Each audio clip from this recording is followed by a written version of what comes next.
When I was a young novice, my teacher once told me, "Your mind is like a restless monkey, but even monkeys can be trained with patience and love." At that time, I laughed. But decades later, I understood that he was summarizing the essence of Patanjali's Yoga Sutras in one simple sentence. Yoga is not just twisting the body, it is the art of mastering the inner world. Patanjali begins with a powerful truth, Yoga Sitaviti Ti Nirodha. Yoga is the stilling of the fluctuations of the mind. This single line has guided my life more than any other teaching.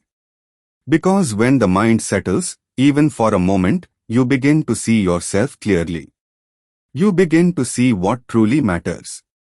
I remember once sitting with an elderly monk who had spent over 50 years in solitude.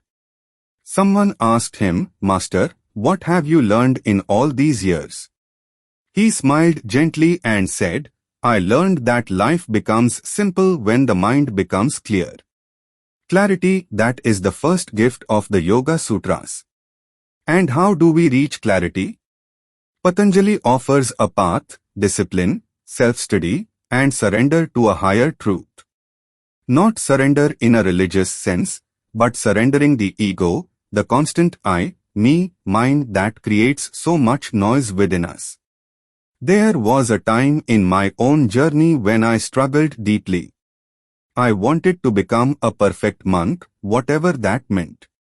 I pushed myself, judged myself, and compared my progress to others. Finally, my teacher said, "You cannot force a lotus to bloom before its time. Be patient with yourself." That became my turning point. The Yoga Sutras remind us that growth is a gentle unfolding, not a race. Patanjali also speaks of abhyasa, steady practice. Not dramatic, not heroic, simply consistent. Even 5 minutes of honest self-reflection each day can begin to transform the mind. When you check in with yourself, how am I feeling? What am I holding? What can I release? You begin to live with awareness instead of autopilot. And then there is vairagya, letting go. But letting go doesn't mean giving up your life, your dreams, your relationships. It means releasing your grip on expectations. Because attachment to outcomes is what steals our peace. A dear friend once asked me, "How do I know what to let go of?" I told him, if it disturbs your inner peace, even when you are alone and quiet, it is asking to be released. One of the sutras says that when the mind is calm, the soul shines through like a sun reflected on still water.